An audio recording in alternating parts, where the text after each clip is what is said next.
అది సాధ్యమా సార్? అంటే ధరలు పెరగడానికి ఏవో 1,00,000 కారణాలు మనం చూస్తూ ఉన్నాం.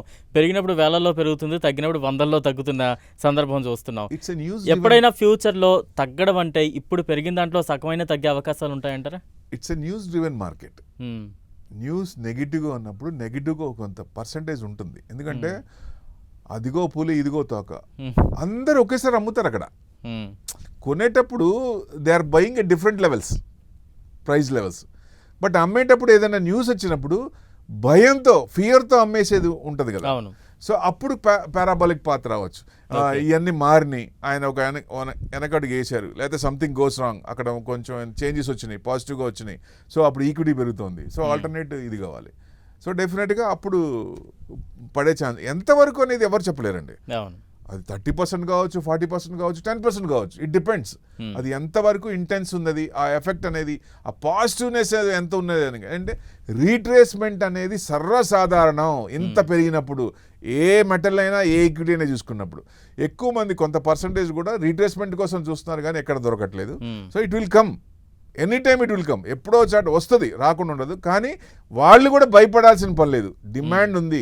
అస్సలు ఒరిజినల్ యూసేజ్ ఇంకా స్టార్ట్ కాలేదు. నేను గ్రీన్ ఎనర్జీకి, మనకి సోలార్కి కానీ వీటికి కానీ రెన్యూబుల్ ఎనర్జీ స్టార్ట్ కాలేదు. ఇంకా 5 years తర్వాత కానీ మనం ఫుల్ లెంత్గా రాం. ఫసల్ ఫ్యూయల్ నుంచి ఈవీస్కి రావాలి, ఈవీస్ నుంచి రెన్యూబుల్ ఎనర్జీకి రావాలి, గ్రీన్ ఎనర్జీకి రావాలి.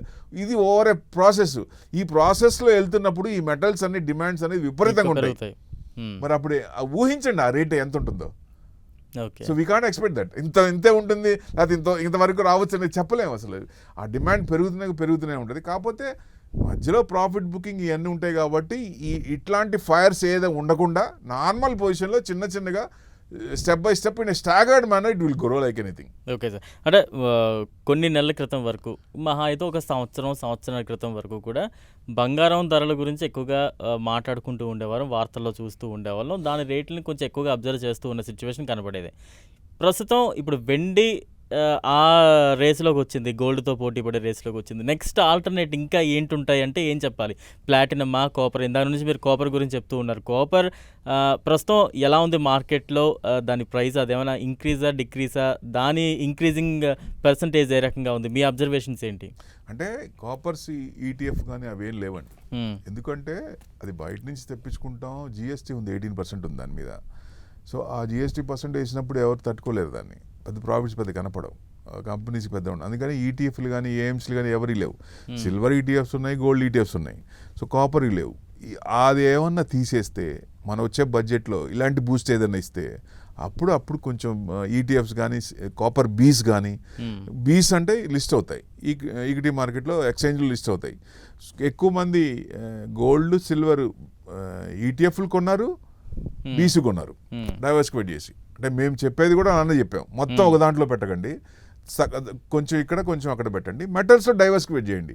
ఓన్లీ సిల్వర్, ఓన్లీ గోల్డే కాదు, మిగతా ఎన్నో మీరు అన్నట్టు పెలాడియం ఇవన్నీ కూడా పెరిగినాయి. అవి కూడా కాకపోతే అందరూ దానికి చూడరు కాబట్టి, తెలుసుకోవట్లేదు కాబట్టి ఇవే మెయిన్ కనపడేది. అంటే మీరు బయటికి వెళ్ళి చూస్తే ఒకప్పుడు గోల్డ్ షాప్లు అనేవాళ్ళు, ఇప్పుడు నినాదం ఏంటండి? Silver shops. ఎక్కడ చూసినా అవే ఉన్నాయి, దగదగలు. అంటే వైట్ డామినేటెడ్ ద ఎల్లో. అంటే ఇన్ ఫ్యూచర్లో కూడా ఇట్ డెఫినెట్లీ విల్ డామినేట్స్. అంటే గోల్డ్ ఆడవాళ్ళకి ప్రీసియస్ మెటల్స్, దాన్ని ఇదేం తగ్గదు. But it dominates, white will dominate. ఎందుకంటే డిమాండ్ పెరుగుతోంది, యూసేజ్ పెరుగుతోంది, ఇండస్ట్రియల్ యూసేజ్ పెరుగుతోంది. దాన్ని ఎవరు ఆపలేరు. ఎందుకంటే ఏ కంట్రీ అయినా డెవలప్ కావాలంటే ఇండస్ట్రియల్ పెరగాలి, గవర్నమెంట్ ఇన్వెస్ట్మెంట్స్ పెరగాలి, ప్రైవేట్ పీపీపీ ప్రైవేట్ ఇన్వెస్ట్మెంట్స్ కూడా పెరగాలి. పెరిగితేనే కదా గ్రోత్ వచ్చేది. సో డెఫినెట్గా ఆ గ్రోత్ అనేది ఉండి ఎమర్జింగ్ మార్కెట్స్లో వీఆర్ ద ఫస్ట్. చైనా ఉన్న మన గ్రోత్లో మనమే ఉన్నాం. వాళ్ళు కన్స్ట్రక్టివ్ మోడ్లో ఉన్నారు, మనం డిస్ట్రక్టివ్ మోడ్లో ఉన్నారు, మనం కన్స్ట్రక్ట్లో ఉన్నాం. సో డెఫినెట్గా చూసిందే కదా, ఎవరికైనా చైనాకి వెళ్ళి ఇన్వెస్ట్మెంట్ చేయాలంటే చేస్తారా? సేఫ్ హెవెన్ వరల్డ్ మొత్తం ఎప్పటి నుంచో యూరోప్ని మనం ఎట్లా చూసిందండి, మన కంట్రీని ఎలా చూసింది, ఇప్పుడు ఎలా చూస్తున్నారు? పిఓకేని కూడా మన మ్యాప్లో యాడ్ చేశారు వాళ్ళు.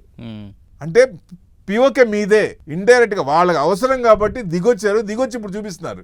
అది ఎప్పుడో చేయొచ్చు కదా. సో డెఫినెట్ గా వరల్డ్ ఆర్డర్ ఇస్ చేంజింగ్.